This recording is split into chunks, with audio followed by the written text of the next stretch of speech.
보겠습니다. 잠언서 27장 1절부터 7절까지 말씀입니다. 잠언서 27장 1절부터 7절까지 말씀입니다.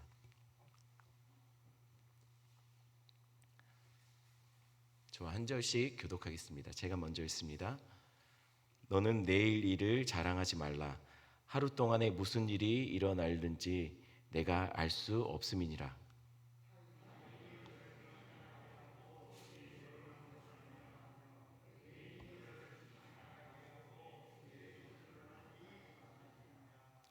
돌은 무겁고 모래도 가볍지 아니하거니와 미련한 자의 분노는 이 돌보다 무거우니라.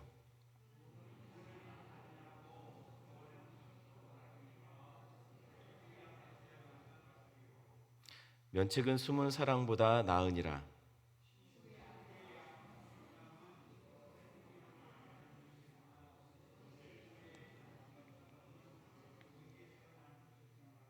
함께 있습니다. 배부른 자는 꿀이라도 싫어하고 줄인 자에게는 쓴 것이라도 다니라. 아멘. 한번 기도합니다. 사랑해 주님 감사합니다. 하나님, 오늘 하루를 시작할 때 또한 말씀과 기도의 자리에서 시작하는 우리 성도들, 하나님 오늘 특별한 하루가 되게 주님 도와주시고 마음껏 주님을 예배하고 마음껏 주님을 찬양하며 또한 아버지 하나님 예배하듯이 또한 삶의 현장에서 그렇게 삶을 살아갈 수 있는 우리 성도들 되게 주님 도와주시옵소서. 기도할 때 아버지 하나님 작은 신음에도 응답하시는 하나님을 경험케 하여 주시옵소서. 감사를 드리며 예수님의 이름으로 기도드렸습니다. 아멘. 오늘 본문도 잠언서들이 대부분의 내용들이 아비된 자가 자녀들에게 이렇게 교훈의 말로 남기는 말들로 기록되어 있습니다. 오늘 역시 마찬가지입니다. 그 중에 오늘은 특별히 자기 자랑에 대해서 이야기하며 시작하고 있습니다. 본문 1절 말씀, 너는 내일 일을 자랑하지 말라. 하루 동안에 무슨 일이 일어날는지 내가 알 수 없음이니라. 본문은 내일 일을 자랑하지 말라고 말합니다. 여기서 내일은 이렇게 시간적인 개념으로 분명한 어떤 내일을 말한다기보다는요, 가까운 미래를 말을 하는 것이라고 생각하시면 될 것 같습니다. 가까운 미래일수록 우리는 예측이 더 가능하지요. 10년 뒤보다는 아마도 1년 뒤의 삶이 우리는 예측 가능할 겁니다. 1년 뒤보다는 하루 뒤의 이야기가 더 분명하게 예측이 가능할 겁니다. 더 확실하게 우리는 더 가까운 미래일수록 더 정확하게 판단하고 예측할 수 있다는 것입니다. 그러나 성경은 우리에게 내일 일을 대비하라고 말하지 자랑하라고 이야기하지 않습니다. 왜냐하면 당장 무슨 일이 하루 동안 일어날지 우리는 알지 못하기 때문입니다. 장담할 수 없다는 것이죠. 우리는 내일 일을 알지 못합니다. 여태까지 삶을 돌이켜 보십시오. 삶이 늘 우리 뜻대로 우리의 예상대로 사라진 것이 아니지 않습니까? 사람이 그 길을 계획한다 할지라도 그 길을 인도하시는 분은 하나님이셨습니다. 정직하게 내일 일은 우리는 장담할 수는 없지만 우리는 그저 주님 영역에 속한 것으로 알고 우리는 그분을 신뢰하는 것, 그것이 우리의 역할이지 우리는 내일 일을 자랑할 수 없다는 것입니다. 하나님께서 우리를 내일 일을 장담할 수 없는 존재로, 미력한 존재로 만드셨습니다. 그 이유는 겸손하라는 겁니다. 하나님이 계심을 알고 하나님의 이끄심을 알고 그분을 신뢰하라고 우리는 내일 일을 장담할 수 없는 미력한 존재로 만드신 겁니다. 요셉은 하나님의 꿈을 꾸고 마치 내일 일을 자랑하듯 형들에게 그 꿈을 말하였습니다. 아마도 어린 나이에 그 안에도 우쭐거리고 싶은 마음이 있었던 것 같습니다. 하지만 그것이 형들에게 미움을 사는 계기가 되었지요. 내일 하나님이 행하실 것을 믿고 오늘을 사는 것과 내일 일을 자랑하며 오늘을 사는 것은 분명 다릅니다. 이 일로 인해 그는 결국 형들에 의해서 종으로 팔려가게 되었고, 그는 애굽에 가서도 오랜 동안 여러 어려움과 억울함을 감당해야 했습니다. 여러분, 요셉이 물론 하나님의 뜻을 신뢰하고 하나님과 동행하는 삶을 살았던 건 맞습니다. 하지만 그 긴 고난의 시간을 견디며 그는 아마 그 속에서 많이 흔들렸고 많이 하나님에 대한 원망하는 마음 또한 있었던 것 같습니다. 그것을 어떻게 알 수 있을까요?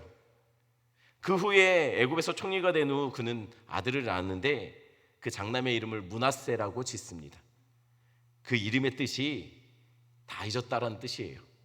내 모든 고난과 내 아버지의 온 집의 일을 잊어버려서 다 잊어버렸기 때문에 이름을 므낫세라고 지었다고 성경에서 그렇게 기록하고 있습니다. 그에게도 그 긴 절망의 시간, 고통의 시간이 하나님께 원망처럼 느껴졌고 형제들에 대한 분노로 그렇게 쌓여갔던 것으로 보입니다. 그러나 결국 하나님은 처음 꿈꾸게 하셨던 것처럼 그를 애굽의 총리가 되게 하셨습니다. 그러니 내일 일을 자랑하는 것도 미련한 것이지만 내일 일을 예견하며 그것 때문에 원망하고 불평하며 절망하며 사는 것도 미련한 것입니다. 그것은 그저 하나님께 맡겨야 될 영역이라는 것이에요. 그러니 우리는 하루하루 주어진 삶 속에 하나님의 인도하심을 신뢰하며 살아가야 합니다. 1절은 내일 일을 자랑하지 말라고 말하고 있습니다. 그러나 우리가 자랑하지 말아야 될 것은 내일 일만이 아닙니다. 자기 자랑도 중단해야 합니다. 2절 말씀 한번 같이 볼까요? 2절 말씀 같이 읽겠습니다. 타인이 너를 칭찬하게 하고 내 입으로는 하지 말며 외인이 너를 칭찬하게 하고 내 입술로는 하지 말지니라. 내가 나를 칭찬하는 것이 자기 자랑이죠.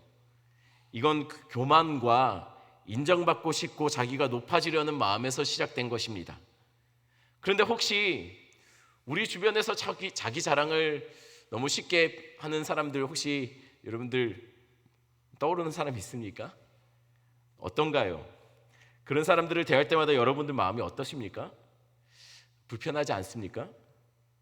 괜히 그런 사람들 앞에 서면 경쟁적인 마음이 우리 안에 들지 않습니까?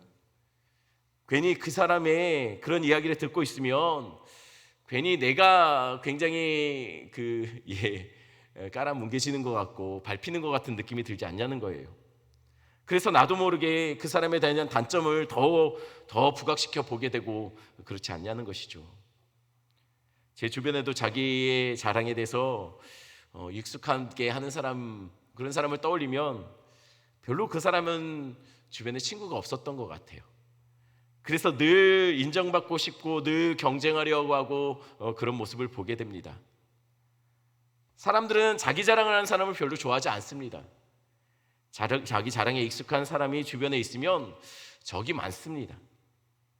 실제로 자신이 그렇게 뛰어나다 할지라도 자기의 입을 통해서 그것을 말하는 사람을 우리는 그렇게 환영하지 않는다는 거예요. 그러면 여러분 칭찬은 누가 해야 합니까? 내가 아니라 남이 하게 만들어야 합니다.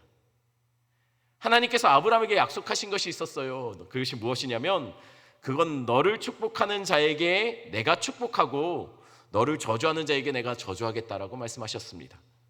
그렇다면 성도는요, 남이 우리를 축복하게 만들어야 합니다. 남이 우리를 칭찬하게 만들어야 합니다. 그래야 성도는 복의 통로가 되는 것이죠. 오늘 본문은 자기 자랑에 대해서 경고하고 이번에는 속이는 칭찬에 대해서 또한 경고합니다. 5절, 6절 말씀 한번 같이 읽겠습니다. 5절, 6절입니다. 면책은 숨은 사랑보다 나으니라. 친구의 아픈 책망은 충직으로 말미암은 것이나 원수의 잦은 입맞춤은 거짓에서 난 것이니라. 여기서 면책은 다른 말로 번역하면 드러내놓고 꾸짖는 것을 말합니다. 숨은 사랑은 드러내지 않고 표현하는 사랑이죠. 면책은 숨은 사랑보다 낫다라고 말합니다. 공개적으로 꾸짖는 것이 차라리 말하지 않고 숨고 조용하게 하는 사랑보다 낫다라는 것이에요. 친구의 아픈 책망이 적어도 진실한 마음에서 나오는 것이기 때문이죠. 원수의 잦은 입맞춤은 거짓에서 나오는 것이니 이 역시 잘 분별해야 될 능력이 우리에겐 필요합니다. 그렇다고 아무 때나 필요하다 여겨 쓴말을 하고 아무 때나 칭찬을 하는 것은 옳지 않습니다. 그 이유는 7절입니다. 7절 제가 읽어드립니다. 배부른 자는 꿀이라도 싫어하고 줄인 자에게는 쓴 것이라도 다니라. 꿀이라고 아무 때나 단 것이 아니라는 것이죠. 쓴 것이라고 아무 때나 또한 쓴 것이 아닙니다. 상황에 따라 먹는 자가 어떤 입장에 처해 있는지에 따라서 충고와 칭찬도 마찬가지라는 거예요. 충고라고, 바른 말이라고, 필요한 말이라고 그 사람의 입장과 상관없이 아무 때나 한다고 다 그것이 유용하게 그 사람들에게 받아들여지는 것이 아니라는 것입니다. 그 사람이 어떤 상황인지 잘 판단하고 구분하며 어떤 때 이 말을 해야지 지혜로울지를 판단하셔야 합니다. 오늘 본문을 정리하면 이렇습니다. 우리는 내일 일을 자랑하면 안 됩니다. 그것은 하나님께 속한 영역이기 때문입니다. 우리는 자기 자랑을 멈춰야 합니다. 그것은 자기를 높이는 교만에서 시작된 것이기 때문입니다. 그러니 다른 사람이 우리를 칭찬하게 해야 합니다. 그렇다고 우리를 속이는 달콤한 말에 속아 중심이 흔들리면 안 됩니다. 오히려 그것은 우리를 속이는 말이고 우리를 넘어뜨리는 잘못된 말이 되기 때문입니다. 그 달콤함보다 차라리 쓴 충고가 우리에게 더 유익하게 됩니다.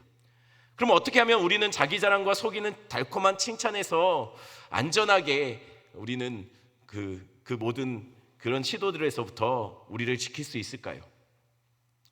여러분, 아담과 하와가 사탄의 달콤한 말에 넘어가 범죄하였습니다. 그들은 스스로 하나님처럼 될 수 있다는 이 말에 속아서 예배자의 위치를 벗어나서 예배받는 자의 예배의 대상이 되고 싶은 마음이 있었던 것 같습니다. 그래서 스스로 높아지고 스스로 자신을 찬양받는 존재로 그렇게 여겨 선악과를 따먹은 것입니다. 어떻게 하면 우리가 나를 높이고 나를 자랑하는 자기 자랑에서 벗어날 수 있을까요? 그것은 우리의 예배가 회복될 때 가능합니다. 우리가 하나님을 전심으로 찬양할 때, 하나님을 높일 때 우리는 우리를 높이고 싶은 자기 자랑에서 우리는 벗어날 수 있습니다. 온전한 예배를 하나님 앞에 드리고 겸손히 그 앞에 엎드려졌을 때 우리는 내일 우리에게 무슨 일이 있을지 자랑하지 못하게 됩니다. 왜냐하면 그 모든 것을 하나님께 맡겼기 때문입니다. 우리가 자기 자랑, 내일 일을 자랑하는 것에서 벗어날 수 있는 유일한 길은 하나님을 높이고 하나님을 자랑하는 우리의 찬양의 삶을 살아내실 때 그때 그것이 가능합니다. 기억하십시오. 우리의 삶을 주님께 맡기는, 그래서 날마다 우리가 주님 앞에 엎드려지는 자가 자기 자랑에서 벗어납니다. 그러니 자기 자랑의 반대는 예배입니다. 내 일을 자랑하는 것의 반대는 주님을 신뢰함입니다. 내가 높아지는 것의 반대는 하나님을 찬양하고 하나님을 높이는 것입니다. 그러니 온전한 예배를 회복하시고 늘 몸부림치며 예배자로 삶을 살아내시는 우리 오산제일교회 성도 되기를 간절히 축원합니다. 말씀 생각하시면서 함께 기도할 때 하나님, 우리가 온전한 예배자로 삶을 살아가게 주님 도와주시옵소서. 우리가 우리 자신을 높이는 자들이 아니라 하나님을 높이는 자들이 되게 주님 도와주시옵소서. 내일 일을 자랑하지 않고 내일 일을 주님께 맡기는 자로 삶을 살아가는 성도들 되게 주님 도와주시옵소서. 우리 오산제일교회 성도들을 각자의 삶들을 위해서, 또한 우리 환우들을 위해서, 우리 선민 형제를 위해서, 또한 특별히 여러분 위해서 기도할 것은 우리 포괄적 차별금지법이 평등법이라는 이름으로 다시 이름이 바꿔져서 올라왔습니다.